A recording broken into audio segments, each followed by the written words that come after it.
Bonjour à toutes et tous. Merci pour votre inscription et votre participation à ce webinaire. Je vois qu'on est déjà plus de 70 participants connectés, donc c'est bien. Ce webinaire qui est dédié au financement en faveur de la mobilité routière, donc on retrouve dans le programme Horizon Europe en 2023. Donc l'idée du webinaire sera alors d'une part de vous offrir, grâce à la présence du ministère de l'Enseignement supérieur et de la Recherche qui co-organise avec nous la réunion, un décryptage donc par les PCN, Jean-Marc et Thilo, des topics qui seront financés en 2023 en matière de mobilité routière. Donc ça, c'est le premier et principal objectif de la réunion d'aujourd'hui. Et donc, d'autre part, le deuxième objectif du webinaire sera de partager avec vous un retour d'expérience d'acteurs français lauréats de projets H2020 et Horizon Europe, alors à la fois en tant que coordinateur et en tant que partenaire. Donc, je passe directement sur l'agenda. Donc, il fait écho aux objectifs que je viens de mentionner, avec, donc, comme je l'ai dit, une partie qui présentera les appels et qui sera proposée par les PCN, donc Jean-Marc Zaccardi et Thilo Schoenfeld. Et une partie retour d'expérience qui sera animée par Florian Hainaut d'EasyMail, donc qui est coordinateur sur le projet Howard, un projet H2020, et Christophe Couturier donc de Yogoco, qui est impliqué sur le projet Selfie. Donc voilà, ça c'est pour l'agenda. J'oublie aussi de mentionner la partie introductive, donc animée par moi-même, Mathieu Sareva, donc correspondant à Bruxelles pour l'entité FAMN, et ensuite mes collègues Lucie et Clotilde enchaîneront. Donc ça me permet je mentionne donc l'entité FAMN, ça me permet de rappeler que FAMN, c'est l'entité chapeau au niveau européen qui réunit les 4 pôles de compétitivité français et la PFA.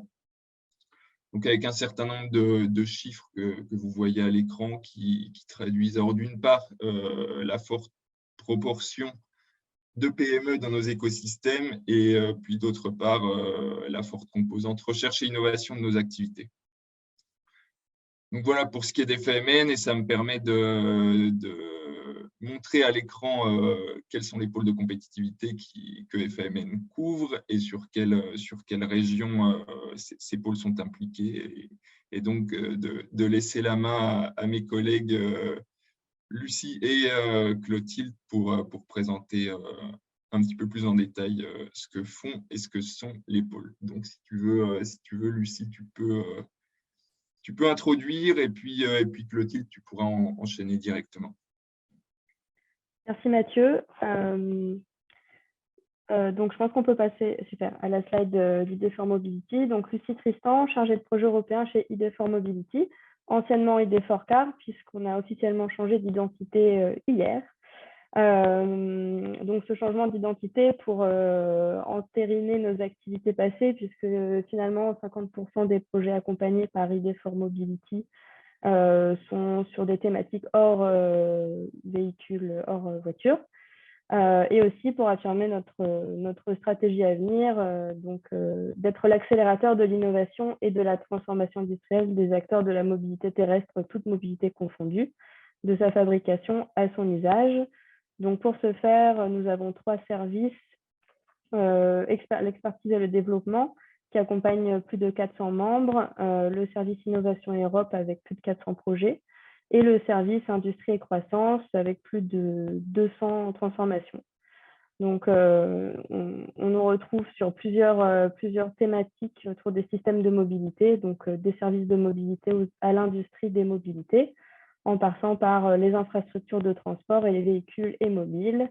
Et comme Mathieu l'a évoqué sur le slide précédent, nous nous situons sur le Grand Ouest, donc dans les régions Bretagne, Pays de la Loire et Nouvelle-Aquitaine. Donc, Julia n'étant pas présente malheureusement aujourd'hui, j'enchaîne sur Nextmove puisque j'ai travaillé chez Nextmove auparavant. Donc, je continue. Donc, Nextmove a pour mission donc, le pôle de compétitivité de la mobilité de la Normandie et de l'Île-de-France, qui a pour mission de fédérer les acteurs de la filière auto et mobilité de ces territoires pour renforcer leur compétitivité. Donc, depuis 2006, Nextmove soutient ses membres, ses 600 membres dans le montage de leurs projets avec de l'identification des appels à projets, le décryptage de l'appel choisi, l'appui dans la recherche de partenaires, l'accompagnement dans le processus et de rédaction et aussi de labellisation du projet.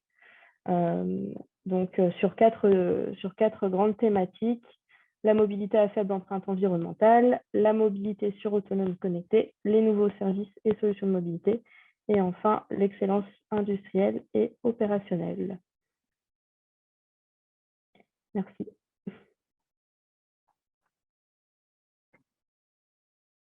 Bonjour à tous. Donc, concernant le pôle véhicule du futur, donc, il s'agit du pôle de compétitivité automobile, transport et mobilité des régions Bourgogne-Franche-Comté et Grand Est, qui compte plus de 500 membres et qui revêt une double identité en réalité, donc pôle de compétitivité pour toute la partie innovation, mais également association régionale de l'industrie automobile.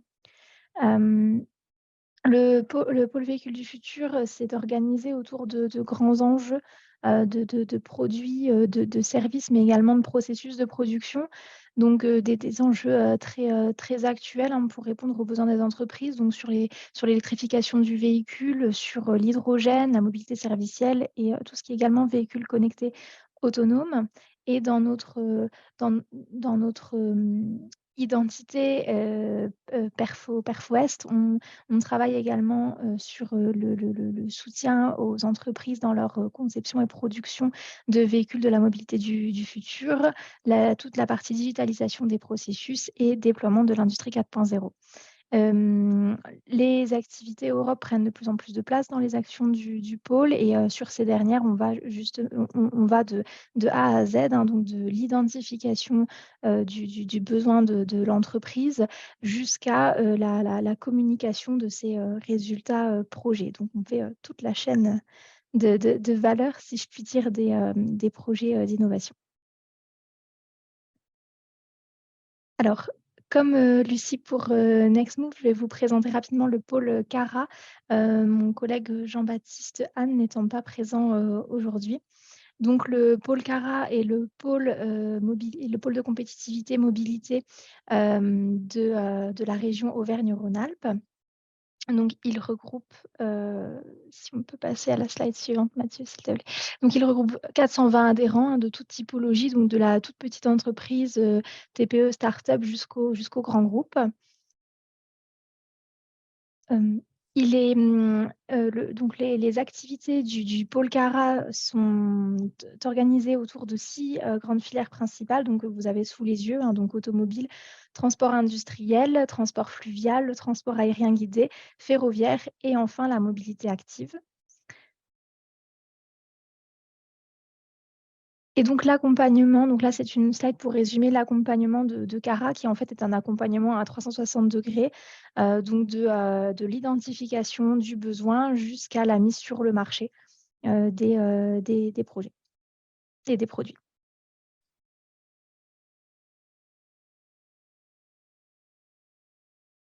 Merci beaucoup, Clotilde, et merci, Lucie, pour cette présentation. Dernier point introductif, ça concerne les règles de participation. Donc, avant d'entrer dans le vif du sujet avec Thilo et Jean-Marc, alors je ne rappelle pas les règles, on va dire, traditionnelles de participation. Simplement, je vais simplement détailler un petit peu l'outil participatif qu'on va vous proposer sur ce webinaire. L'idée étant de vous permettre de remonter vos intérêts éventuels vis-à-vis des topics qui seront abordés. Donc voilà, très concrètement, l'outil, vous avez déjà une série de questions qui apparaît à l'écran, donc qui va vous permettre de tester un petit peu l'outil. Concrètement, donc sur la manière dont ça va se passer, vous aurez 2 questions qui vous seront proposées systématiquement pour chaque topic présenté, donc qui vous demanderont d'évaluer d'une part votre niveau d'intérêt pour le topic en question, et d'autre part de préciser sur quel volet du scope du topic vous souhaiteriez vous positionner. Et voilà, donc concrètement, les questions, elles apparaîtront lors d'une pause de 2 minutes qu'on fera à la fin de chaque destination, donc bloc de topic présenté, et qui permettra de répondre donc à 10 questions sur les 5 précédents topics présentés. Voilà, donc vous pouvez d'ores et déjà répondre à celles liées au questionnaire qui est à l'écran actuellement. Et quand ce sera fait, je laisserai Jean-Marc et Thilo prendre la main. J'arrête d'ailleurs immédiatement mon partage d'écran pour vous laisser la main. Voilà, normalement, c'est fait.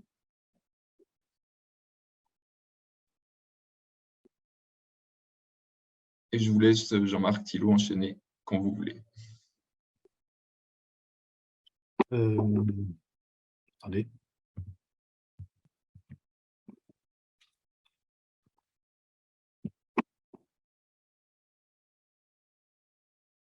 Allez, je vais partager mon écran.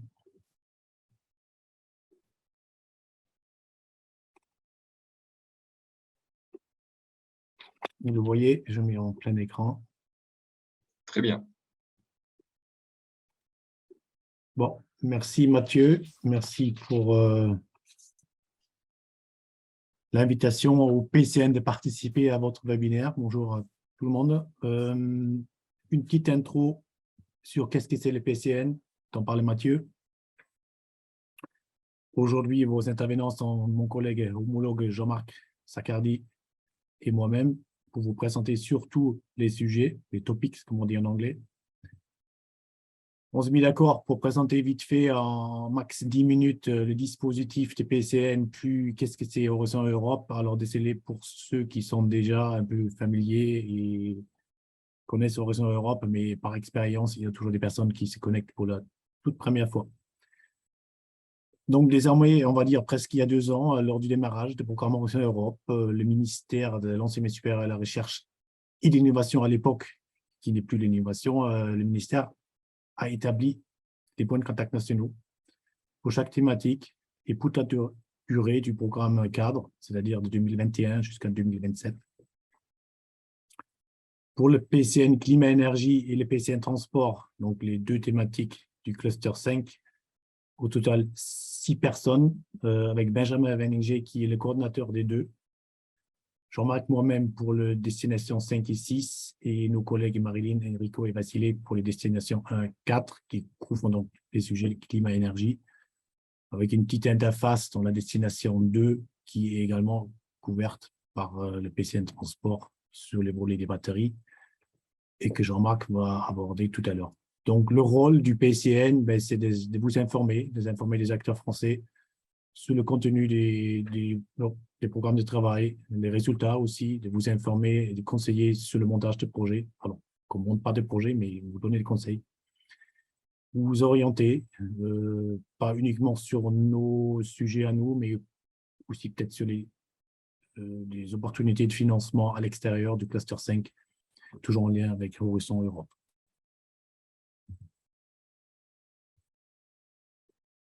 Une planche qui résume qu'est-ce que c'est Horizon Europe. Donc, c'est le désormais 9e programme cadre de la Commission de l'Union européenne pour financer la recherche et l'innovation,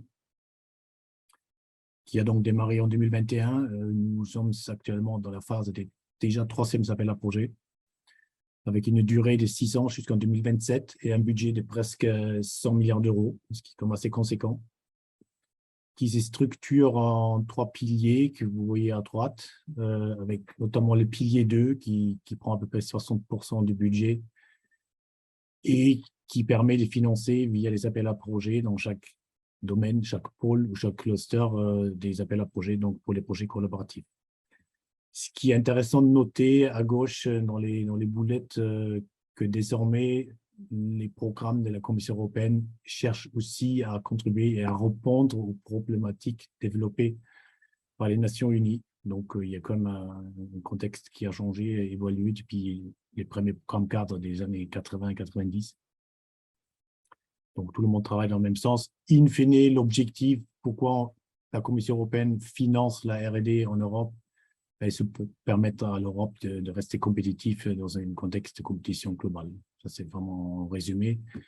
Le pilier 2, un zoom qui est structuré lui-même en 6 pôles, ou en anglais en 6 clusters, qui sont listés à gauche. Donc, la santé, la culture, la créativité, la sécurité civile, numérique, industriel, l'espace, et donc le cluster 5 qui nous concerne aujourd'hui, climat, énergie et la mobilité, le transport, et un 6e cluster autour de l'alimentation, la bioéconomie, etc. Ce qui est important sur cette planche, c'est qu'il s'agit de projets collaboratifs. Donc, la Commission européenne finance des projets collaboratifs avec plusieurs partenaires. En gros, pour faire simple, il faut être au moins 3 partenaires. Il faut couvrir également au moins 3 pays européens ou pays associés. Donc, quand on dit pays associés, c'est des pays comme la Norvège, par exemple, ou à l'avenir, même des pays qui ne sont même pas en Europe, comme le Canada ou la Nouvelle-Zélande. La durée de ces types de projets dont on parlera, c'est en moyenne 3 à 4 ans. Ça peut être plus court, mais c'est plutôt 3 ans. Ça permet souvent de financer des thèses en France, avec une durée. Okay.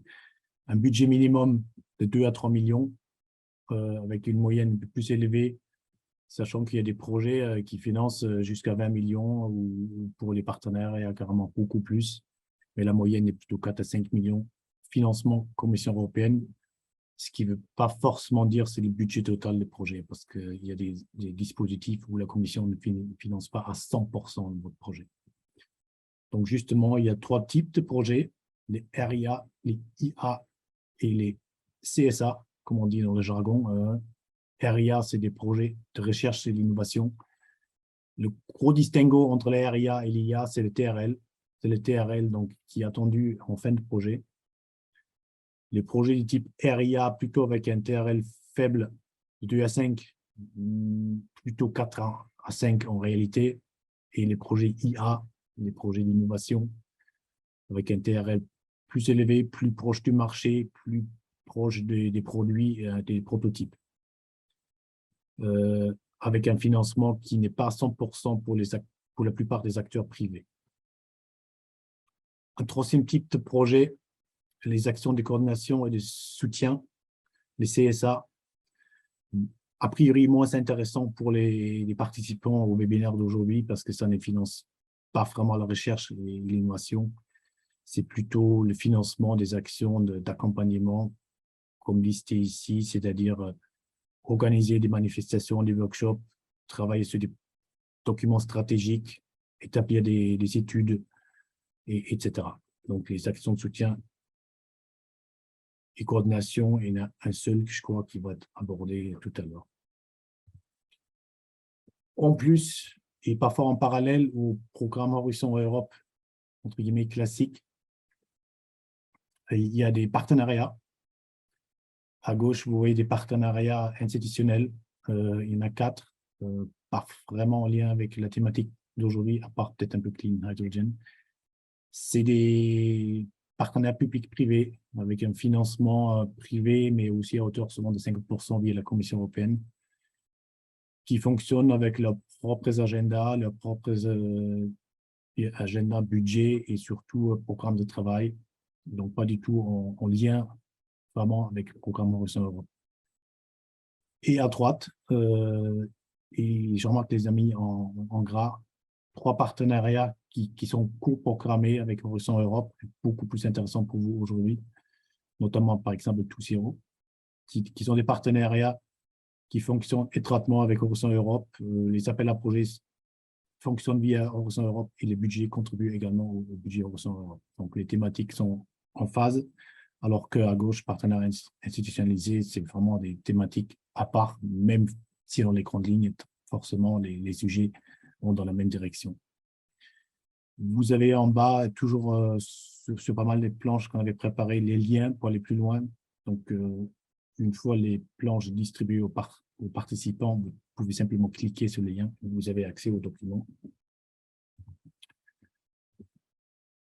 Je reviens sur le cluster 5 qui nous concerne aujourd'hui. Donc, le cluster qui couvre climat-énergie, mais aussi les transports, la mobilité, et lui-même décliné en 6 destinations ou sous-destinations, dont 3 qui sont encerclés en rouge, qui nous concernent aujourd'hui.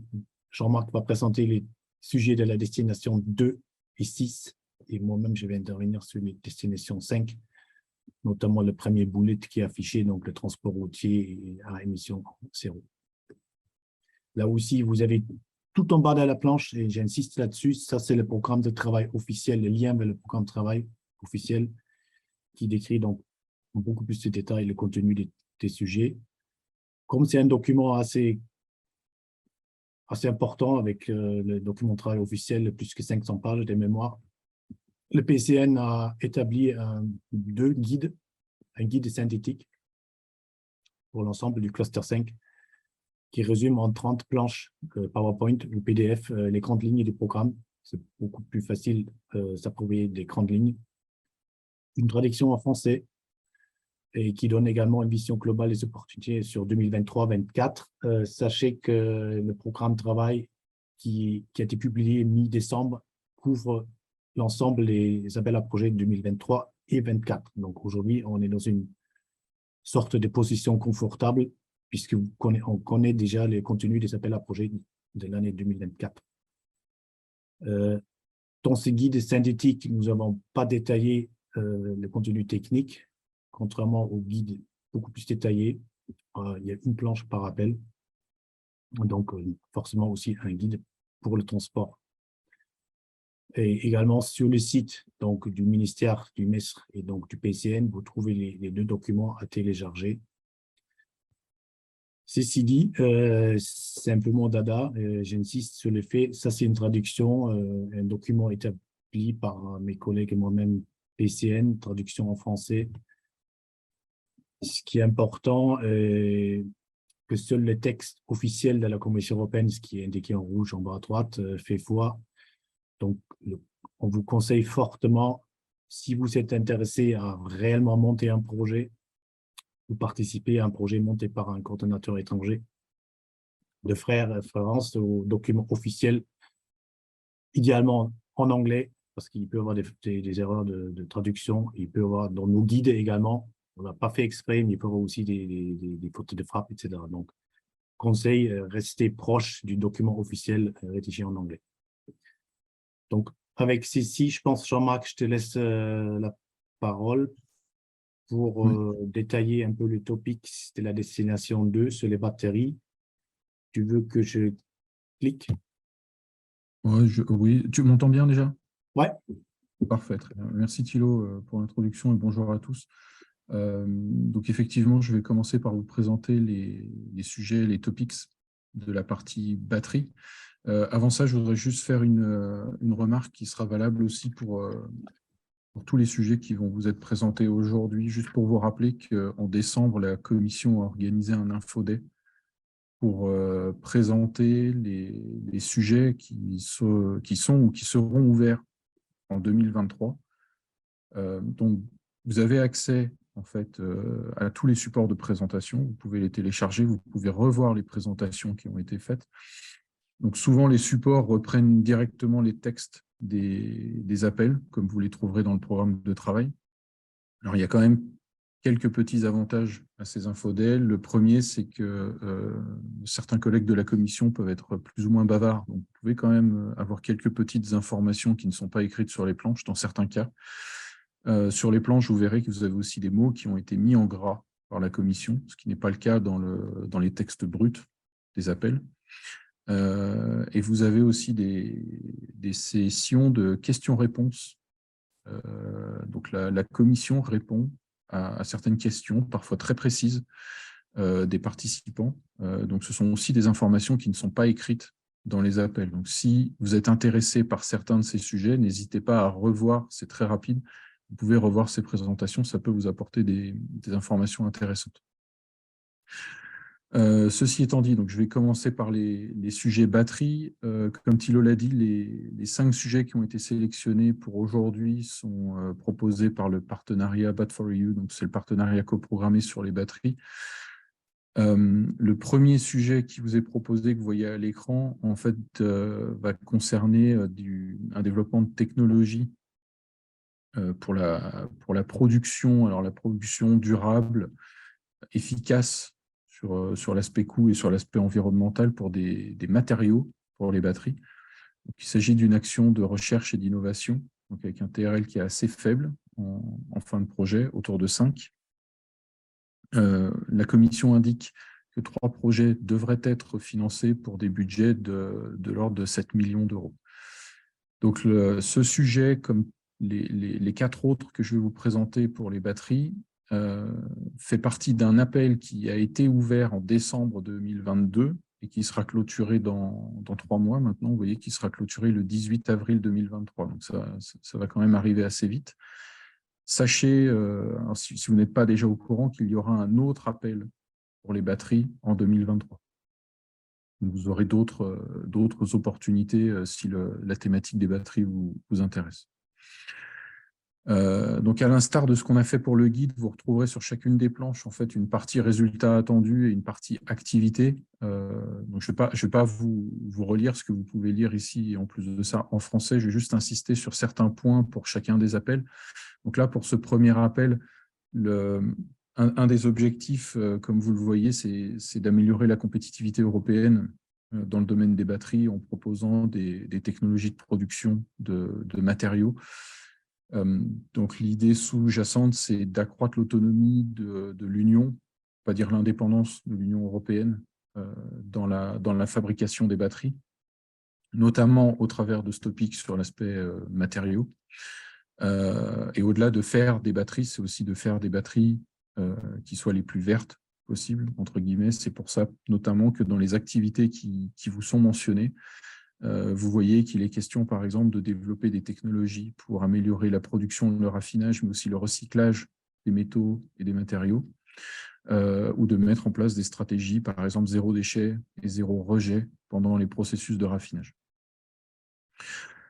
Une information qui n'est pas écrite sur cette planche et qui a été fournie par la commission lors de l'Infoday concernant ce topic, c'est que le focus est principalement fait sur les technologies lithium dans cet appel.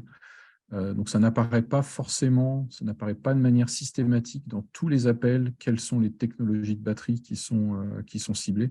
Ce qu'il faut garder en tête systématiquement, c'est que la commission regarde l'impact de manière générale de vos projets. Donc il est certain que si vous travaillez sur des technologies de niche, ça veut dire que l'impact sera forcément plus réduit que si vous travaillez sur une technologie qui est fortement déployée. Donc c'est quelque chose que vous pouvez avoir en tête aussi pour vos propositions. Tu peux passer à la suivante, Thilo, s'il te plaît. Oui et non, j'en profite. La dernière ligne, le dernier bullet, je prends ça comme exemple, quand la Commission européenne spécifie dans un topic encouragé ou recommended en anglais, et ici on voit qu'il y a 3 projets qui vont être financés. S'il y a 2 projets à qualité égale, il y en a un qui prend en compte cette recommandation et l'autre non, c'est le projet qui prend en compte la recommandation qui sera retenue a priori. Donc, il ne faut pas sous-estimer ce type de wording en anglais, encouragé, recommended. On est dans un contexte très compétitif. Les projets sont notés sur 15 et pour avoir une chance d'être sélectionné, bon, en moyenne, il faut un minimum 13, si ce n'est pas 13,5, si ce n'est pas 14, en fonction de la compétition.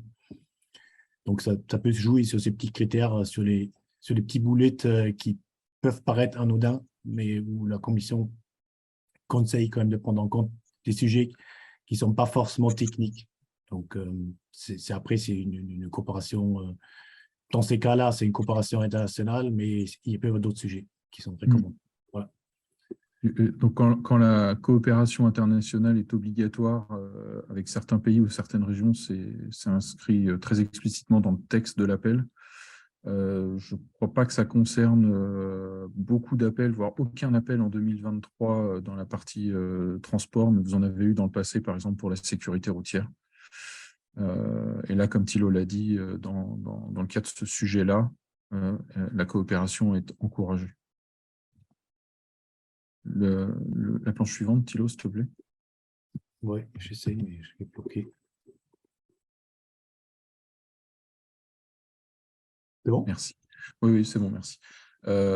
Alors, le deuxième sujet qui vous est proposé va concerner les process de recyclage. Il s'agit donc encore une fois d'une action de recherche et d'innovation avec un TRL attendu assez faible en fin de projet autour de à 4 et 3 projets qui devraient être financés pour un budget total de l'ordre de 15 millions d'euros. Donc, il ne s'agit clairement pas d'un sujet sur du développement de batterie. On ne couvre pas le développement de batterie ici. Vous pouvez, là encore, par exemple, proposer des collaborations avec d'autres projets qui vont traiter du développement de batterie, mais là, le focus, il est vraiment fait sur des nouveaux concepts de recyclage à mettre en œuvre. Et pour faire le parallèle un peu avec ce que je mentionnais sur le premier topic, vous avez ici certaines technologies de batterie qui sont mentionnées. Donc, vous le voyez dans la première activité qui vous est proposée, donc développer des nouveaux concepts pour recycler les matériaux de faible valeur économique. Et on vous donne l'exemple des batteries LFP, lithium, fer, phosphate. Ça pourrait aussi être des batteries sodium, par exemple. Donc, c'est un sujet qui est, en termes de technologie de batterie, qui est, je dirais, un peu plus ouvert que le premier sujet qui était plutôt focalisé sur les batteries lithium. Juste un autre point que je voudrais signaler, vous avez ici un règlement sur les batteries qui est évoqué. Celui-ci devrait être publié, si ce n'est pas déjà le cas, je n'ai pas vérifié, je vous avoue, mais il devrait être publié en tout début d'année 2023. Et c'est là que vous retrouverez en fait les objectifs de recyclage en fait, pour les batteries. Et de manière générale, une autre information qui n'est pas écrite, mais si vous voulez positionner vos propositions par rapport aux attendus de ces différents sujets, il est intéressant également de regarder le SRIA, donc l'agenda de recherche et d'innovation stratégique du partenariat, parce que ça vous aidera à mieux identifier les objectifs du partenariat et à mieux identifier en fait, les actions qui sont attendues dans la chaîne de valeur pour les batteries. Planche suivante, Thilo, s'il te plaît. Donc, le troisième sujet qui vous est proposé, c'est à nouveau une RIA avec un TRL de 4,5 en fin de projet. 2 projets qui devraient être financés avec un budget autour de 7 millions d'euros par projet. Là, il va être question de développer des jumeaux numériques pour des lignes de production de cellules de batterie. Donc, là, il est souhaité d'aller au-delà en fait, du jumeau numérique qui s'appliquerait à un seul processus, mais d'avoir, comme c'est indiqué, une perspective sur une chaîne complète de processus. Ça, c'est un premier point. Le deuxième point, c'est qu'il est demandé de connecter en fait, ces jumeaux numériques avec des usines de production donc bien réelles de cellules de batterie. Et un point aussi qui est important, encore une fois, pour faire le parallèle avec les 2 premiers sujets, on vous demande de développer des jumeaux numériques qui ne soient pas dédiés à certaines chimies de batterie. Donc, il faut que vous ayez des jumeaux numériques qui soient flexibles et que vous puissiez faire évoluer en fonction de différentes chimies de batterie pour maximiser, là encore, l'impact des développements que vous pourriez opérer. Donc ça, c'était le troisième sujet, toujours orienté un peu production. Les sujets 4 et 5 alors, un premier point commun, c'est que les deux vont traiter de stockage d'énergie stationnaire et ne vont pas traiter de mobilité. Il s'agit aussi d'actions d'innovation dans les 2 cas. Donc là, pour le sujet numéro 4, le TRL qui est visé en fin de projet, il est de 6 à 7. 2 projets devraient être financés pour un budget total de 15 millions d'euros. Alors, il y a une autre particularité sur ce sujet numéro 4 là, que vous voyez apparaître en rouge, c'est un des appels qui fera l'objet un des sujets qui fera l'objet d'un financement en somme forfaitaire, en lump sum. On n'a pas le temps de vous expliquer dans le détail aujourd'hui en quoi consiste ce mode de financement. Alors sachez néanmoins que le 25 janvier prochain, nos collègues du PCN juridique et financier organisent un webinaire sur ce sujet. Ce n'est pas le premier, vous avez aussi beaucoup d'informations qui sont disponibles sur le site de la Commission européenne sur ce type de financement. Alors, pour faire extrêmement court, ce que vous pouvez garder en tête, une des particularités de ce mode de fonctionnement, c'est que les remboursements qui seront opérés par la Commission européenne, si vous êtes sélectionné pour ce type de projet, ne se feront pas sur la base de vos relevés de dépenses que vous pourriez soumettre dans différents rapports financiers à l'issue des périodes de reporting. Le remboursement sera fait une fois que les work packages, en fait, seront clôturés. Donc, toujours pas d'obligation de résultat, mais une obligation d'engagement des moyens. Mais c'est le fait de compléter les work packages qui déclenchera les remboursements de la commission. Donc voilà. Là encore, si vous avez des questions à ce sujet, n'hésitez pas à revenir vers nous après le webinaire ou à vous connecter le 25 janvier, à vous inscrire et à vous connecter, parce qu'il y a beaucoup d'autres subtilités, je dirais, sur ce type de financement. Donc cet appel, pardon, juste un mot sur l'appel numéro 4 quand même, juste pour vous dire en 2 mots qu'il est question de développer un système de gestion de batterie, un BMS, donc pour des applications stationnaires et avec pour objectif de faciliter l'intégration, la réutilisation de batteries dans une seconde vie en fait, des batteries. Donc là, il va être question de développer des BMS flexibles, des BMS ouverts, bien entendu. On vous indique notamment là, dans les activités à réaliser de recommander une normalisation de la structure publique de BMS pour garantir un accès public à différentes grandeurs, donc différents SOX, des state of charge, state of health, etc., pour faciliter la seconde vie, en fait, l'utilisation en seconde vie des batteries. Donc ça, c'est un premier sujet en application stationnaire. Et le sujet numéro 5, on va passer à la planche suivante, donc c'est aussi du stockage stationnaire d'énergie, pardon. Encore une fois, une action d'innovation avec un TRL de 7 et un budget total de 12 millions d'euros pour a priori 2 projets qui devraient être financés. Là, en 2 mots, les 2 caractéristiques principales des systèmes qui sont attendus dans le cadre de ce topic-là, c'est que vous devez proposer des systèmes de stockage d'énergie de longue durée. On parle d'au moins 12 heures de stockage, de 12 heures à plusieurs jours. Et on parle de systèmes hybrides. Donc, ça veut dire, comme c'est indiqué dans les activités, que vous pouvez proposer des systèmes qui vont combiner différentes technologies de batterie, mais aussi des systèmes qui vont combiner des batteries avec d'autres technologies de stockage électrostatique, électrochimie. Donc, là, vous avez l'exemple des supercondensateurs. Ça peut aussi être des batteries à flux, par exemple. Voilà. Et là encore, pour rebondir sur ce que Thilo disait, vous voyez qu'il y a une coopération internationale qui vous êtes encouragé en fait, à proposer une coopération internationale sur ce sujet. On arrive au terme des 5 topics pour la destination 2. Alors, si j'ai bien compris, il faut qu'on vous laisse un peu de temps pour répondre à des questions.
En attendant, je vois qu'il y a une question là sur le guide, le lien pour les guides. Alors, je vous le remets là dans la conversation.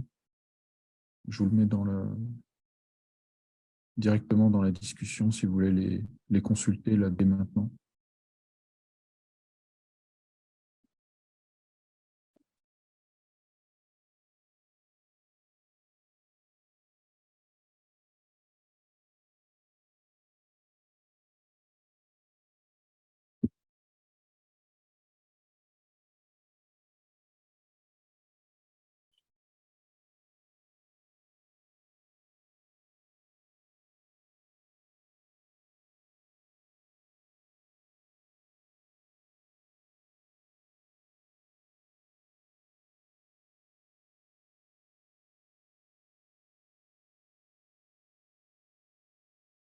Du coup, Mathieu et Camille, on attend votre Oui, feu vert, oui, je c'est ça? pense que tu peux enchaîner, Jean-Marc.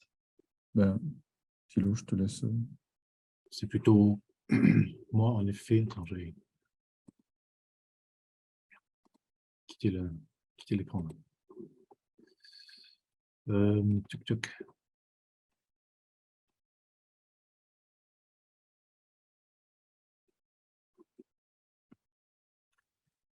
Donc, destination 5, vous m'entendez? La destination 2 faisait partie donc, des sujets climat-énergie avec des batteries. Destination 2, sans forcément spécifier quelles sont l'utilisation, on va dire, de ces batteries. Donc, destination 5 et 6 qu'on va aborder maintenant, c'est vraiment des modes de transport propres, a priori terrestres, nous concernant aujourd'hui.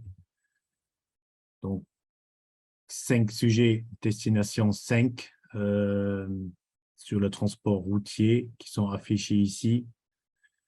Il s'agit donc pour le premier sujet qui concerne donc les véhicules électriques économes en énergie et centrés sur l'utilisateur. Donc, j'insiste un peu sur l'utilisateur dans ce contexte. C'est donc des projets IA avec un TRL relativement élevé.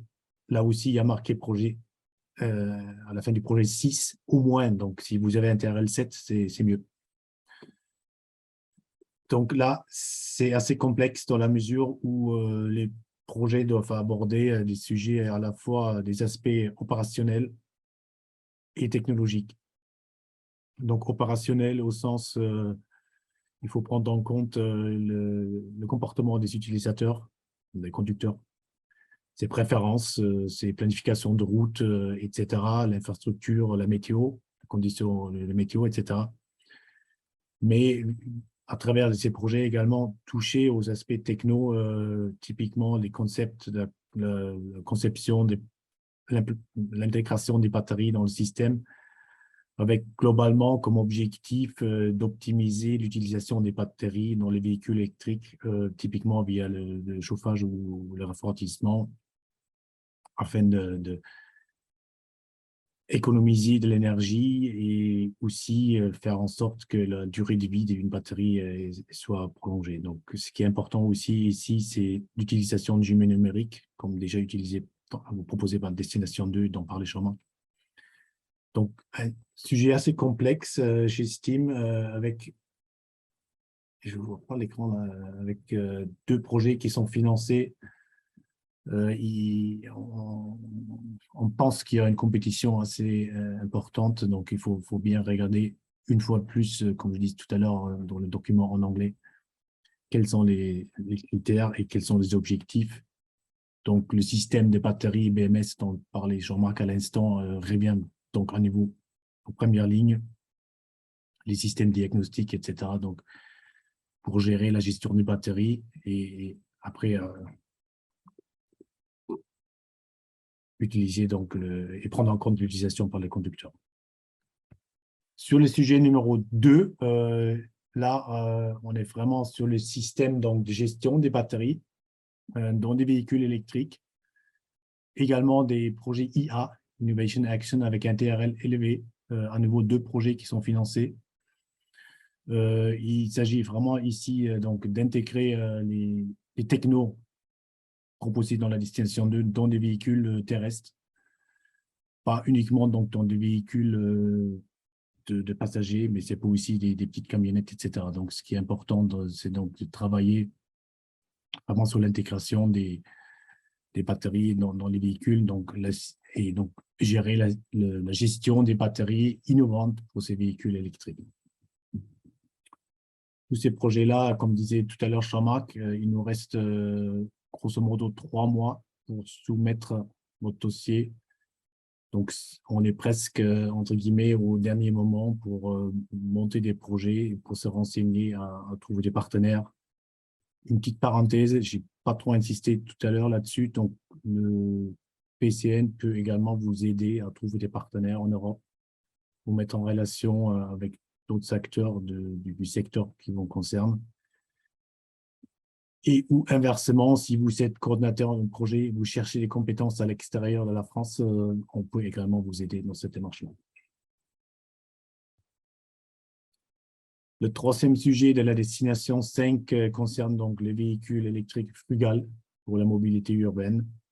Donc, c'est important ici de prendre également en compte l'intégration de ces véhicules dans les espaces urbains, les stations de rechargement, infrastructures de recharge, comme c'est indiqué lors du dernier bullet en bas de la planche. Toujours des projets d'IA avec un TRL assez élevé, 7 à 8 en fin de projet, à nouveau 2 projets qui sont financés, ce qui laisse un petit espoir que votre projet passe avec une note 14, mais ça restera très compétitif.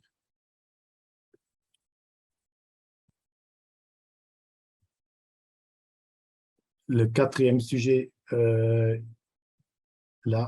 il y a un seul projet qui va être sélectionné avec un budget pour une RIA, donc un TRL plus faible, 5 ou 6, avec un budget quand même relativement conséquent. Donc, ce qui est intéressant, ça veut dire qu'il faut vraiment monter un dossier avec tous les acteurs concernés, bien couvrir les capacités et les compétences en Europe dans un seul projet, puisque la compétition s'annonce rude pour cette thématique-là, qui concerne donc l'économie circulaire appliquée aux véhicules à zéro émission. Donc, il faut vraiment prendre en compte la conception des véhicules électriques dès les débuts jusqu'en fin de vie, ce qui inclut également donc, la gestion du recyclage, batterie, etc. Donc, c'est vraiment à souligner cet aspect circulaire dans la création et conception des véhicules électriques. Sur cette thématique, donc en lien avec le partenaire ToZero, donc le partenaire qui concerne, donc, qui va towards Zero Emission Road Transport. Il y a une action de soutien qui figure dans le programme de travail pour les actions de soutien des CSA. Il y a typiquement un seul projet qui est retenu, avec un budget relativement faible d'1 million et qui ne permet pas, comme je disais en intro, de financer vraiment la recherche. Ici, l'objectif de la Commission européenne, c'est d'établir une espèce de board, un conseil qui veille à l'implantation des objectifs, des KPI qui sont spécifiés dans sa feuille de route du partenariat ToZero, qui a proposé des indicateurs de performance, mais dont il s'agit quand même d'avoir un comité qui permet d'évaluer si les objectifs ont été atteints. Ça, c'est pour faire simple, parce que c'est pas le ToZero, le partenaire ToZero, qui peut évaluer ses propres KPI. Donc, une action de soutien dans cette démarche qui implique, dans ces cas-là, quand même des experts industriels ou académiques, mais également des associations et voire des acteurs comme des pôles de compétitivité qui sont organisateurs de la manifestation de ce matin. Donc, les CSA, également, comme indiqué tout à l'heure par Jean-Marc, financement lump sum, et désormais, toutes les actions de soutien et de support sont financées via les dispositifs forfaitaires. Il me semble que c'est la dernière planche concernant la destination 5, bullet numéro 1, donc transport terrestre.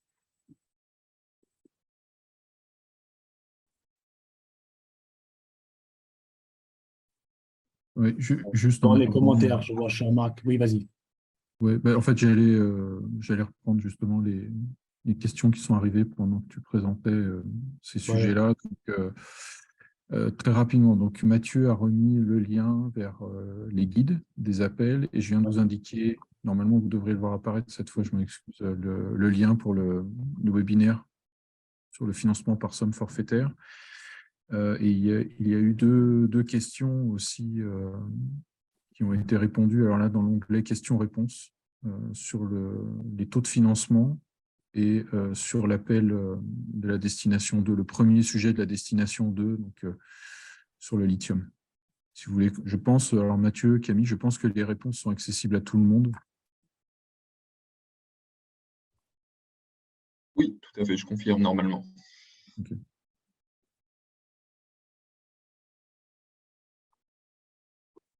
Oui, normalement, elles sont accessibles à tout le monde, effectivement.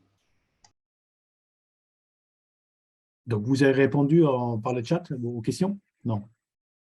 Je vois les questions typiquement sur le taux de financement de ce type de programme. Dans l'onglet questions-réponses, Thilo. OK.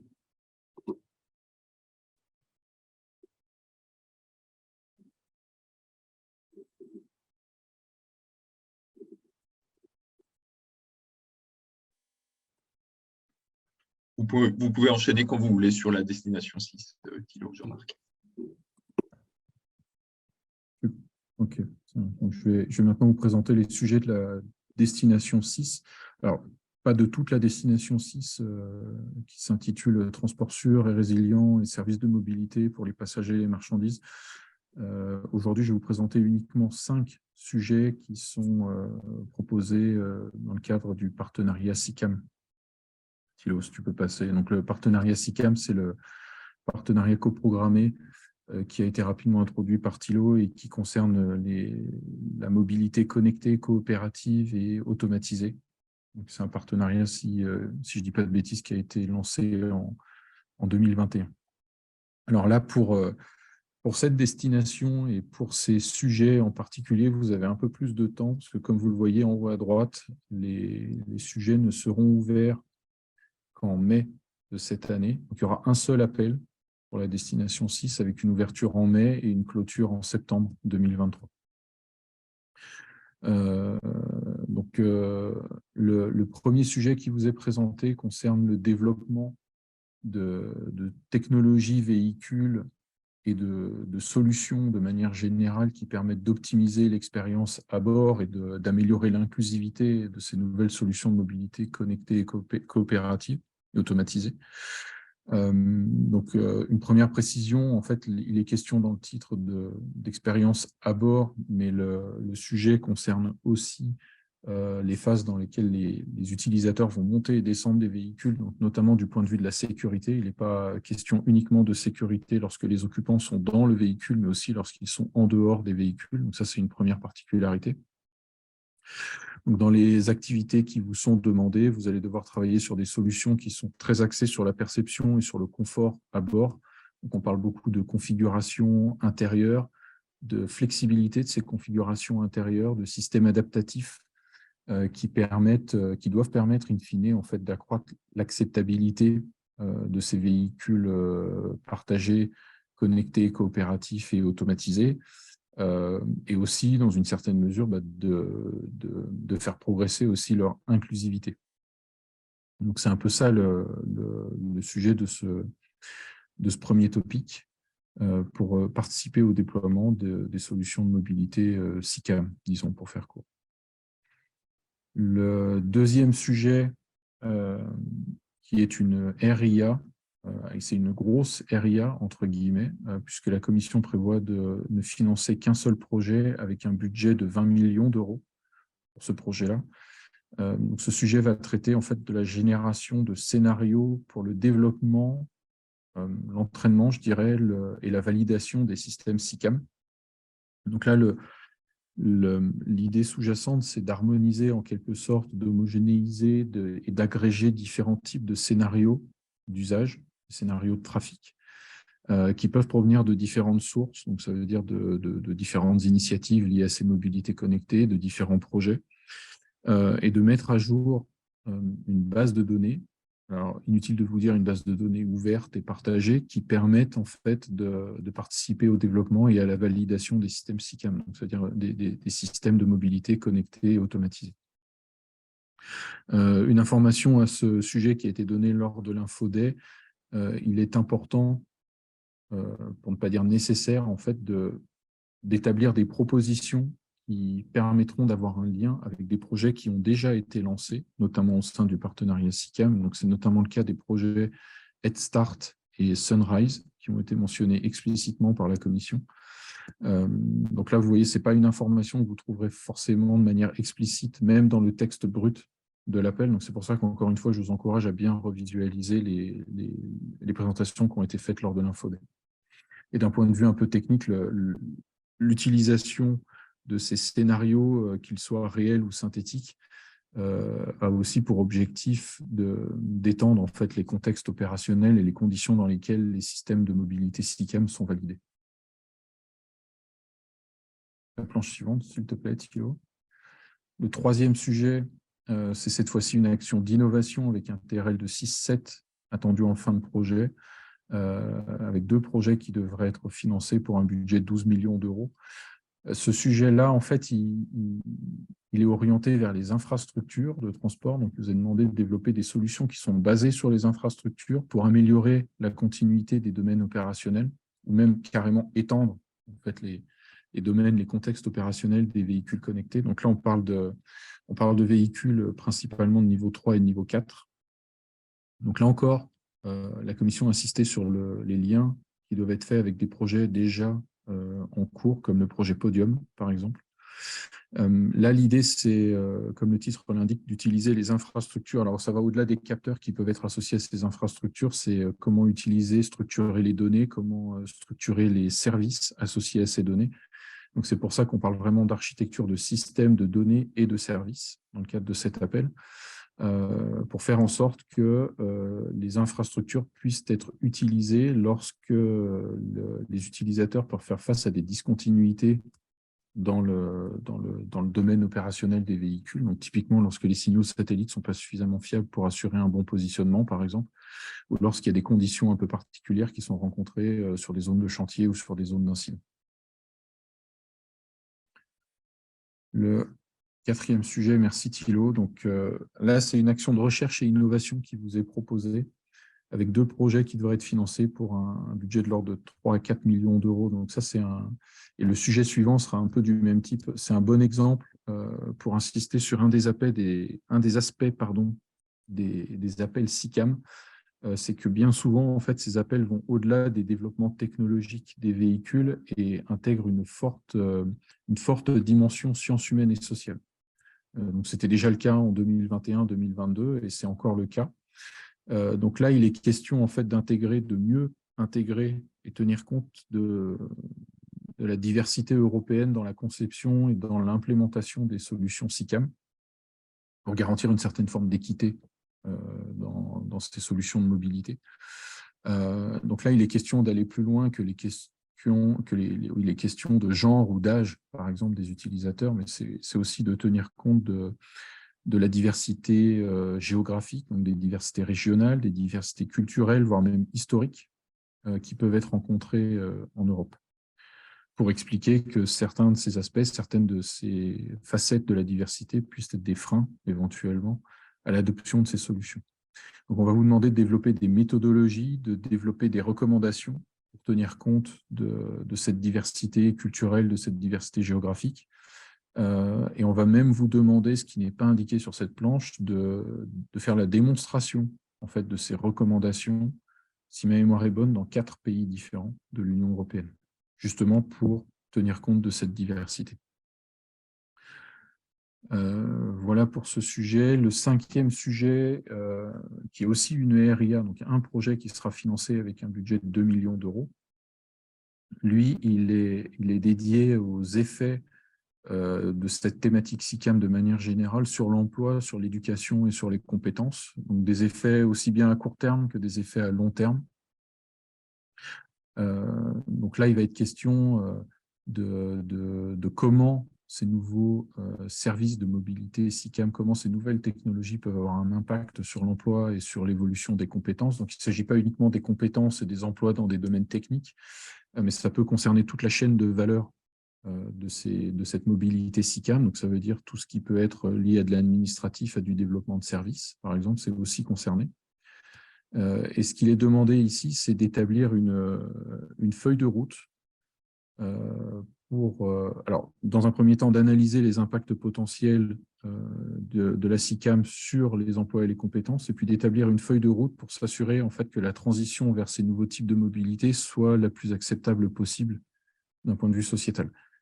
Puisqu'on parle typiquement, alors non seulement de création d'emplois, mais aussi potentiellement de destruction d'emplois et de relocalisation d'emplois. Et là encore, si ma mémoire est bonne, on vous demande de proposer trois cas d'usage, je dirais, pour indiquer comment vos recommandations peuvent tenir compte en fait, de ces impacts potentiels sur l'emploi et sur les compétences. Voilà pour les 5 sujets SICAM. Alors peut-être en attendant que les gens répondent, je crois qu'il y a des questions. Oui, tout à fait. Il y a une question dans le chat qui demande dans quelle mesure et par quel outil on peut être au courant des consortia en cours de montage sur des sujets tels que SICAM notamment. Alors, j'ai pas de réponse facile à vous donner. J'ai pas de réponse complète non plus à vous donner. Vous pouvez faire état de votre intérêt pour cet appel-là, alors notamment au travers du PCN. Donc ça, c'est quelque chose qu'on peut faire, c'est-à-dire relayer votre manifestation d'intérêt. Nous n'avons pas, je dirais, de listing exhaustif pour chaque sujet des consortiums qui sont en cours de création, pour une simple et bonne raison, c'est que parfois, certains ne souhaitent tout simplement pas communiquer qu'ils travaillent sur un sujet. Donc, on n'est pas forcément au courant de tous les projets qui sont en cours de montage. Tout ce qui existe, je dirais, ce sont des outils, parce qu'il y en a plusieurs, qui vous permettent de manifester votre intérêt. Donc, vous avez un outil directement sur le site de la Commission européenne, le Partner Search de la Commission européenne. Il y a l'outil, entre guillemets, dont je vous parlais au niveau du PCN français. Donc là, nous, on peut se charger de relayer votre manifestation d'intérêt en France et auprès de nos collègues PCN européens. Mais voilà, Thilo, je ne sais pas si tu veux en dire un mot, mais il n'y a pas de listing en fait, des consortiums en cours de montage.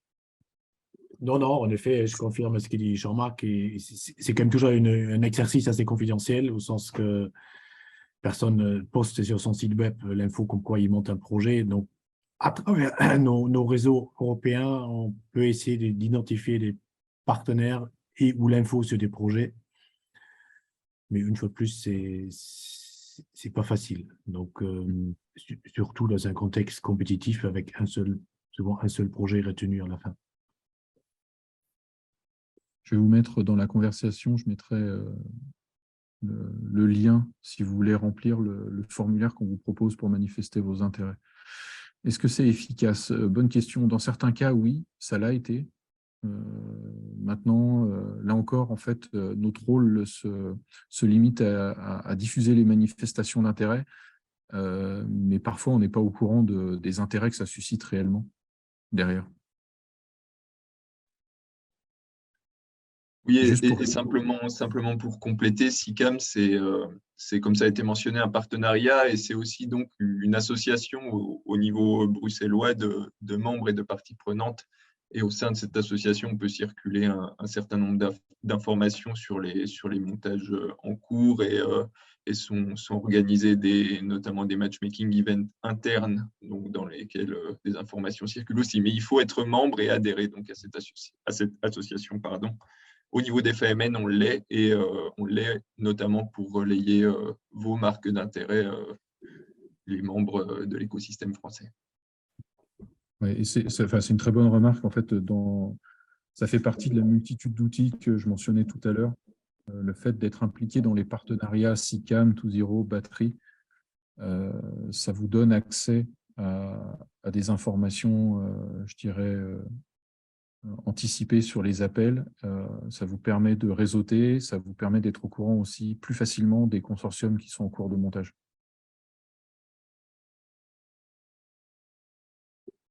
Et pour répondre à la question qui est dans l'onglet questions-réponses, oui, il s'agit de subventions. Pour tous les appels qui vous sont présentés aujourd'hui, et la très grande majorité des appels dans Horizon Europe, il s'agit de subventions.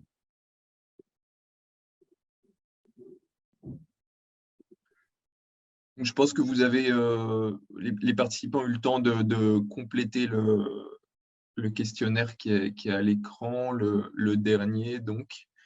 Je vous remercie Jean-Marc et Thilo pour cette présentation, ces présentations détaillées des différents appels à projets 2023 en matière de mobilité routière. Et donc, je vous propose d'enchaîner sur la troisième et dernière partie de ce webinaire, donc, qui concerne des retours d'expérience de membres qui ont été impliqués sur des projets H2020 et Horizon Europe. Et je vous propose de commencer avec Florian Hainaut. Florian, je te propose de partager ton écran. Entendu. Je dis un bon. Ok. Bonjour à tous, je suis Florian Hainaut, je fais partie de l'entreprise EasyMile qui est basée à Toulouse. Nous produisons des véhicules autonomes de niveau 4, donc sans chauffeur à bord. Et au sein d'EasyMile, j'ai un rôle en tant que coordinateur du projet Award, qui est un projet financé H2020, qui a démarré tout début 2021, qui a été monté en 2020 et qui devrait se terminer en fin 2023. Pour le contexte, quelques slides de rappel. Donc, c'est un projet Horizon H2020. Donc, on n'est pas sur les projets en cours, on est sur les projets qui arrivent à leur échéance. Notre principal objectif dans le cadre de Ward, vis-à-vis des objectifs d'Horizon H2020, c'est un projet d'innovation, donc TRL 5 à 8. On espère atteindre 8 sur un certain nombre de sujets. Qui vise à accélérer le déploiement de véhicules autonomes dans le cadre du fret et du transport de marchandises en Europe. On travaille en particulier sur les problématiques liées à la sûreté et à l'efficacité des opérations de fret grâce à des solutions SICAM, bien que SICAM était moins populaire lors du montage du projet, ce qui fait que l'on avait tendance à dire système innovant, connecté et automatisé. Notre enjeu, c'est avant tout de démontrer la viabilité aujourd'hui de business model autonomisés pour permettre la diffusion des solutions de nos partenaires dans les années qui viennent. Si on va un peu plus en détail sur le projet lui-même, donc AWARD veut dire All Weather Autonomous Real Logistic Operation and Demonstration, parce que les conditions météo sont un des gros freins à la capacité de faire de l'autonomisation de niveau 4. EasyMile est le coordinateur et on a un total de 29 partenaires. C'est un très gros projet. On a un budget total de 26 millions d'euros financé à hauteur de 19,9 millions d'euros. Donc c'est l'un des plus gros projets individuels dans le contexte de l'autonomisation. On a 3 objectifs principaux. D'une part, montrer que l'on est capable, via l'autonomisation, d'avoir des véhicules autonomisés 24 heures sur 24, 7 jours sur 7, dans un domaine connu, ce qu'on appelle un ODD, un Operational Design Domain. Donc, ce ne sont pas des véhicules que l'on peut lâcher n'importe où dans la nature, mais c'est des véhicules qui vont agir dans un environnement spécifique. On veut déployer des pilotes, des premières opérations réelles pour démontrer à des industriels que l'autonomisation peut se faire dès aujourd'hui et pas forcément demain. Et on veut déployer, d'une part, un nouveau système de gestion de flotte qui permet de récupérer les données véhicules pour améliorer de manière continue la performance des véhicules autonomes. Et on veut également s'assurer que ces données sont gérées de manière sécure en respect de la réglementation générale sur la protection des données. En termes de nature de consortium, on a aussi bien des industriels qui sont nos end-users, donc qui vont avoir un site sur lequel on fait l'autonomisation, des fournisseurs de solutions de synchronisation, ce qu'on appelle les fleet management fournisseurs, des constructeurs de véhicules qui eux-mêmes sont autonomisés grâce à des solutions d'autonomisation, solutions qui s'alimentent de radars, de capteurs, radars, lidar, caméras, fournis par des partenaires. Enfin, on a des entités de certification pour montrer les aspects safety de nos solutions, et on a des partenaires en charge de la mesure de l'impact et de la validité business des actions faites, dont Cara fait partie. Si on zoome sur l'aspect géographique, venant de la France, on a donc EasyMile qui est coordinateur, on a le soutien du ministère de l'Industrie, Cara, Cerema, on a SAS qui est Smart Airport System, ainsi que le soutien de France Aviation Civile. Le projet WAR, du coup, c'est un gros projet. Comment est-ce que ça s'est monté? Initialement, on a observé les propositions de sujets traitées par l'Union européenne. Il y avait un enjeu sur l'autonomisation et en particulier sur l'aspect que l'Union européenne, comparativement au reste du monde, en particulier comparativement aux États-Unis, a une approche très orientée sur la réglementation, sur l'autorisation de ce qui peut ou pas être autonomisé en route publique. L'un des gros enjeux en termes de maturation technologique, c'est notre capacité à agir en safety, d'une part, en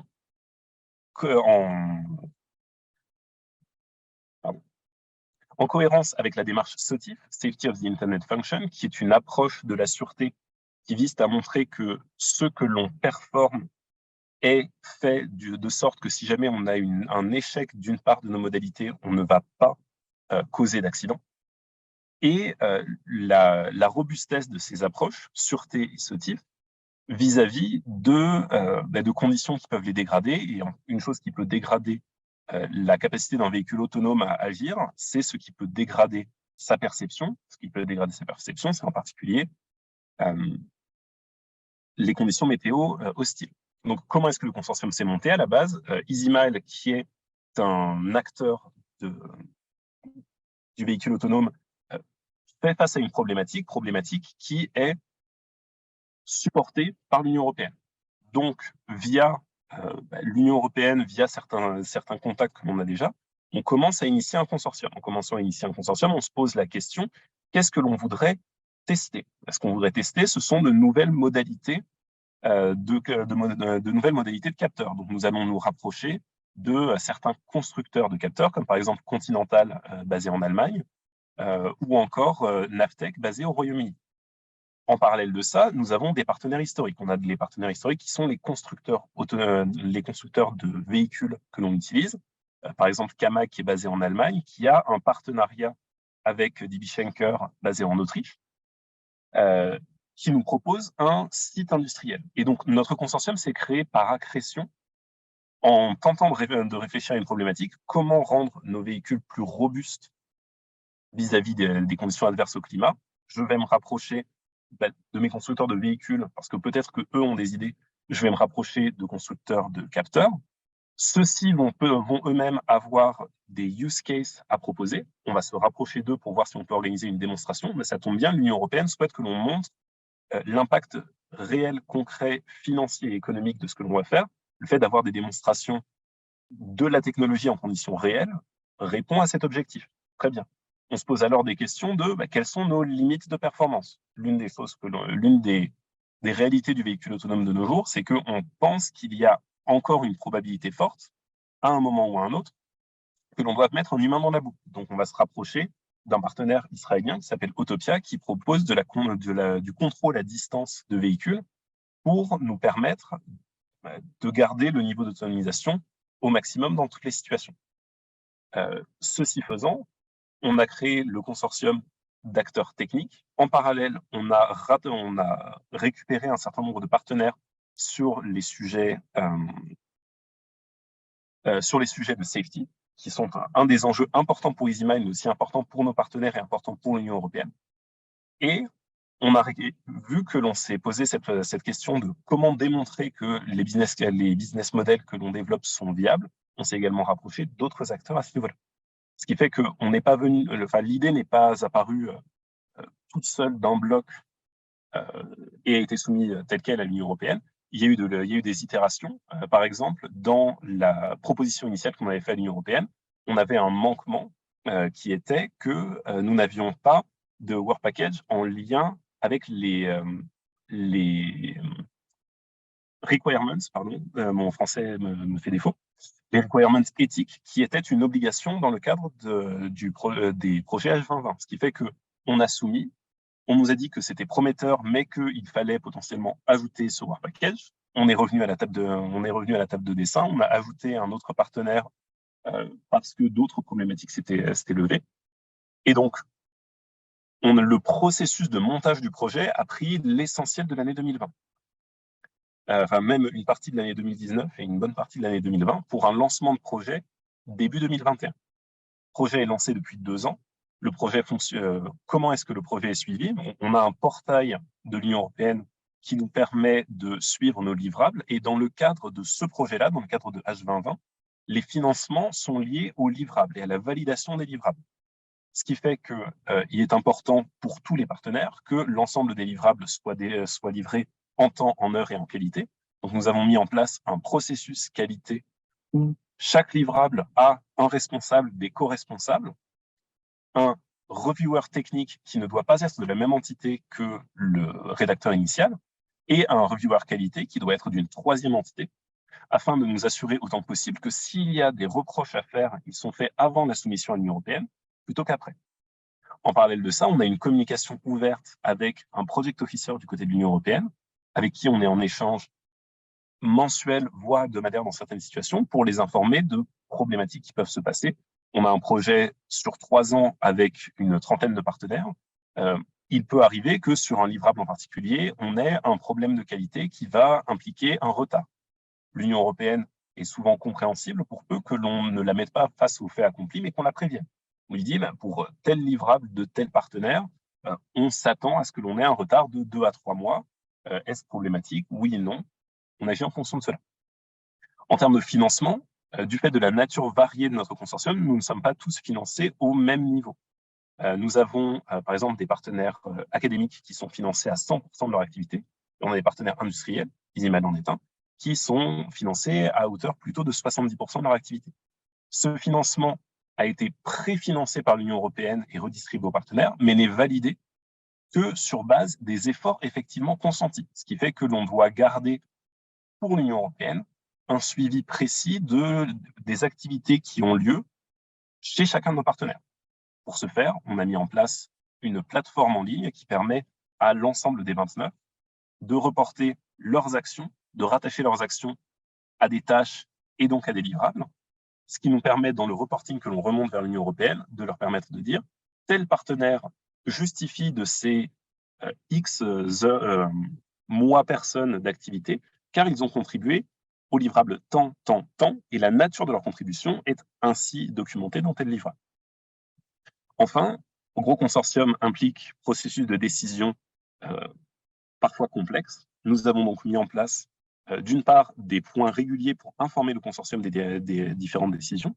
On a une structure en work package avec les work package leaders au nombre de 10 qui se réunissent régulièrement. Mais on a également, de manière biannuelle, des annual meetings lors duquel on présente l'ensemble des sujets pressants du consortium et on permet au consortium de valider ou de s'opposer aux décisions proposées, de faire leurs propres propositions, et on prend des décisions avec des majorités des 2/3. Ce qui fait que, de manière générale, on s'assure autant que possible d'obtenir un consensus, parce qu'une majorité des 2/3 sur 30 partenaires, cela veut dire que toute décision qui pourrait être contentieuse doit être expliquée avec précision pour ne pas qu'elle soit bloquée simplement par une absence de quelques personnes lors de l'Assemblée générale de projet et l'opposition de quelques autres qui peuvent rapidement monter jusqu'à 33%. Si vous souhaitez en savoir plus sur notre projet, nous avons, comme je l'ai dit, 4 démonstrations qui sont prévues. Aucune en France, malheureusement. Nous en avons une en Autriche, une initialement en Belgique, mais qui va potentiellement avoir plutôt lieu en Autriche, une aux Pays-Bas et une à l'aéroport d'Oslo. Nous avons un site web qui vous permet d'en apprendre plus sur le projet, de lire les livrables publics et de savoir ce qui est fait. Et si vous voulez en savoir plus sur EasyMile en particulier, nous sommes spécialisés sur les sujets d'autonomie de niveau 4, sans conducteur à bord. Et là aussi, nous sommes contactables par réseaux sociaux ou par site web. Et si vous avez des questions me concernant, je reste jusqu'à la fin du créneau. J'avais 7 minutes et il en reste 5 dans la réunion. Du coup, je pense qu'il est temps que je laisse le champ. Merci beaucoup, Florian. Je vous propose d'enchaîner avec la présentation de Yogoko, qui va nous proposer une approche un petit peu différente, liée à une position de partenaire du projet, non de coordinateur. Et Christophe, on voit bien apparaître à l'écran votre présentation. Vous pouvez enchaîner. Ok, super. Ouais, donc comme tu disais, ma présentation, c'est plutôt l'avis d'un partenaire, qui est un petit peu moins au niveau, mais c'est plutôt sous forme d'un témoignage.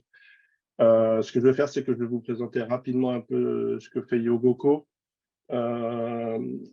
Et puis ensuite, le projet Selfie.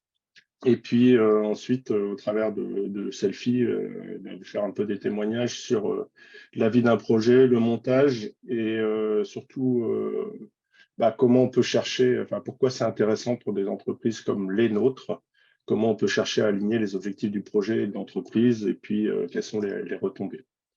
Donc en gros, rapidement, Yogoko, hein, on est une entreprise qui a été créée il y a un peu plus de 8 ans, mais qui a 20 ans, qui intègre des gens qui ont 20 ans d'expertise dans le monde des télécoms pour l'automobile, grosso modo. Hein, donc si vous devez retenir un mot-clé pour Yogoko, c'est communication V2X,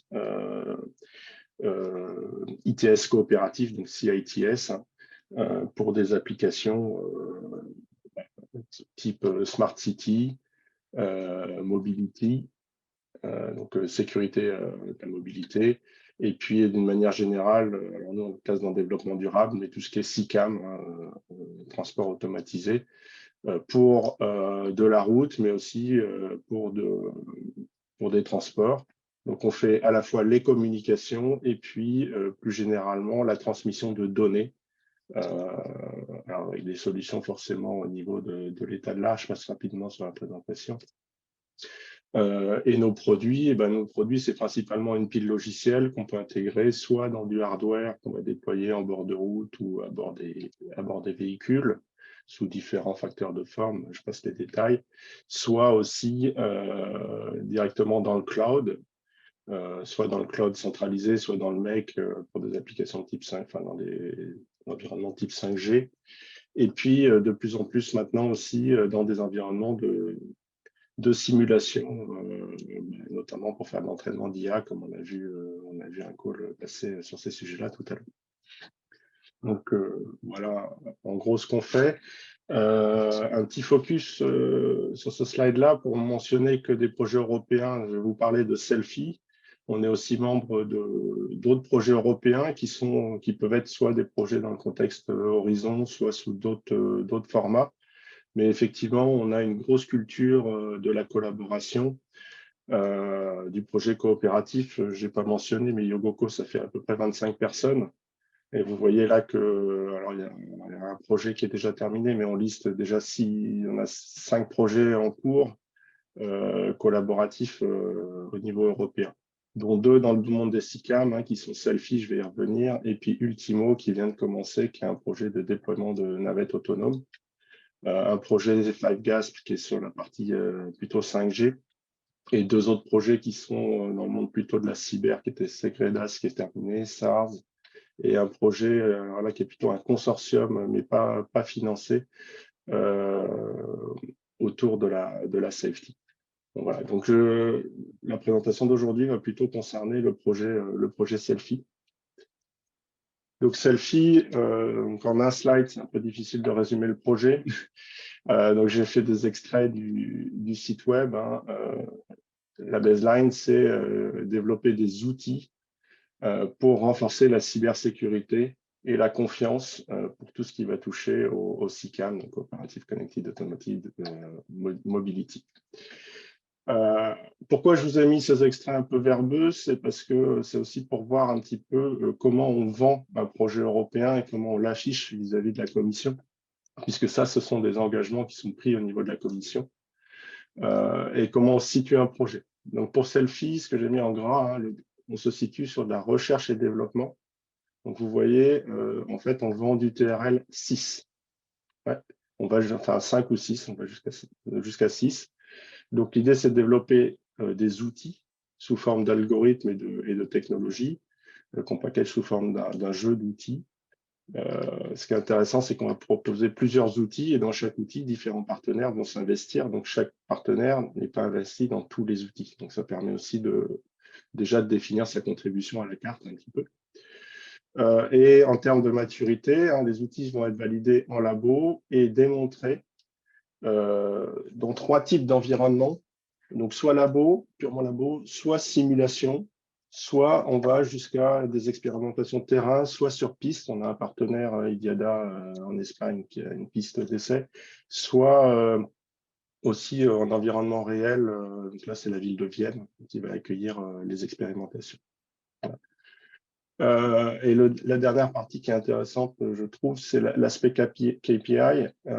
C'est quelque chose sur laquelle, quand on rédige des propositions, on est très attendu parce que dans les calls, on demande des ambitions assez importantes. Il faut tenir ces ambitions-là et il faut surtout justifier sous forme de KPI les engagements et c'est ça qui sera évalué.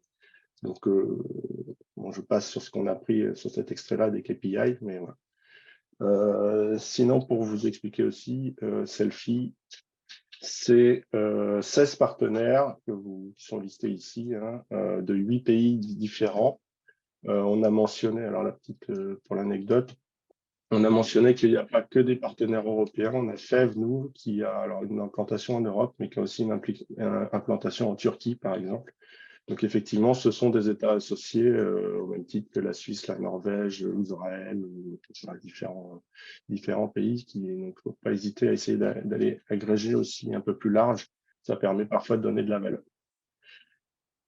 Et puis, j'ai remis cette organisation en Work Package que les gens qui ont déjà fait des projets collaboratifs connaissent très bien. Je l'ai mis quand même pour s'il y a des gens qui ne sont pas trop au fait. On a identifié 4 sujets techniques là, qui sont Trust, Situation Awareness, Resilience et Data Sharing, qui vont se distribuer en 3 work packages techniques. Et puis, pour faire ces choses-là, on a besoin d'environnement. Donc, traditionnellement, on a un work package en entrée qui définit les requirements par rapport aux besoins.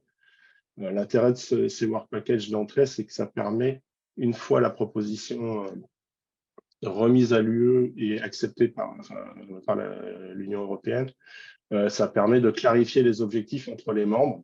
Donc, généralement, les propositions sont relativement claires, mais il y a toujours un peu d'espace de liberté. Ça permet, une fois le projet débuté, d'affiner sa contribution. Et puis, donc ça, c'est très important souvent d'avoir ces work packages en entrée.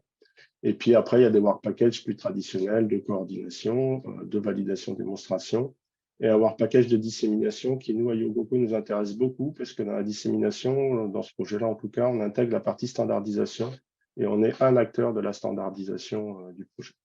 Enfin, nous, on est un acteur majeur de la standardisation des communications pour les ITS, donc c'est quelque chose auquel on veille à disséminer nos résultats pour promouvoir les solutions et nos développements au travers de la standardisation. J'aurais pu commencer par ça. Hein. Le projet a commencé, il dure 3 ans, il a commencé en juin l'an dernier. Donc, on est sur la première année. Le budget, un peu moins de 6 millions d'euros, les 5,9 millions. Voilà, pour Yogoku, on a l'équivalent de à peu près 250 000 euros sur le projet. Voilà, c'est à partager, bien sûr, entre tous les partenaires. Alors, cette planche-là, pour vous montrer un peu comment moi je raisonne quand je participe à des projets collaboratifs, le but, c'est pas d'aller chercher de la subvention pour chercher de la subvention. Le but, c'est d'aller chercher de la subvention pour nourrir ma roadmap. Et donc, je vous mets j'ai pris l'exemple de Selfie. Hein, j'ai mis des items de ma roadmap à droite et les contributions du projet en face. Donc, on va contribuer, on a choisi de contribuer fortement sur la partie architecture système parce que ça nous paraît important d'être un acteur important, d'être un acteur sur ce domaine-là par rapport à nos objectifs stratégiques et la standardisation. On a choisi aussi de travailler sur la partie génération de données parce qu'on a dans la roadmap des choses autour des outils de simulation. On a choisi de s'investir sur la partie cybersécurité, en particulier les SOC et les PKI, parce qu'on a des items à développer dans notre roadmap autour du durcissement de nos solutions, des algorithmes de ce qu'on appelle misbehavior detection, etc. Et c'est comme ça qu'on procède. On essaye systématiquement de mettre en regard nos contributions avec notre roadmap, de façon à ce que, comme on se fait financer nos contributions, en fait, ça finance notre roadmap. Voilà la stratégie qu'on adopte en général. Donc, je reviens là-dessus. Un 31 d'hommes mois, donc je disais à peu près 250 000 € sur 3 ans pour Yogoko. Et en termes de vie de projet, on a 2-3 meetings d'à peu près 1 heure. Généralement, c'est en visio d'alignement pour faire du suivi weekly avec les partenaires sur les différentes tâches et work packages auxquels on travaille.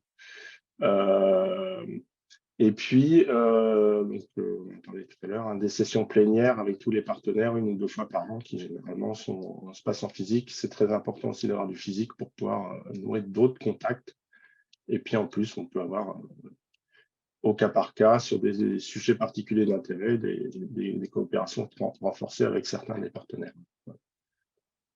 Donc, en résumé, en conclusion, nous, ce qui nous intéresse au travers de ces projets européens et collaboratifs en général, bien sûr, c'est les retombées.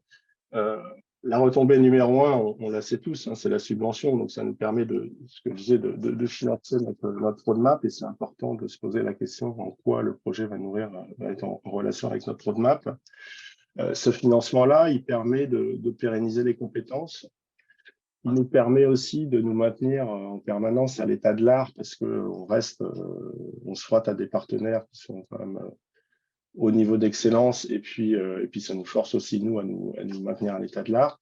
Ça nous permet surtout, et je pense que c'est peut-être le plus important, de nourrir des partenariats autant business que technologiques, pour développer nos solutions actuelles et pour développer nos solutions futures. Voilà. Ça nous permet aussi d'aller explorer des nouveaux marchés, des nouveaux use cases qu'on n'aurait pas forcément l'occasion d'adresser parce que ce n'est pas toujours évident d'aller monter un partenariat avec une ville pour aller tester une expérimentation. Dans le cadre de ces projets-là, c'est bien, c'est fait pour. Les villes qui viennent sont subventionnées en plus pour le faire, donc c'est vraiment l'endroit pour le faire. Accessoirement, c'est aussi une vitrine commerciale et qui nous permet aussi de servir d'effet de levier, parce que ces financements-là nous permettent aussi d'aller chercher d'autres financements, de justifier de notre leadership et de la reconnaissance de nos compétences. Et puis, je dirais, je ne l'ai pas mis là, mais d'une manière générale, ça stimule l'innovation dans l'entreprise parce que ça apporte des moyens et surtout, ça apporte un esprit.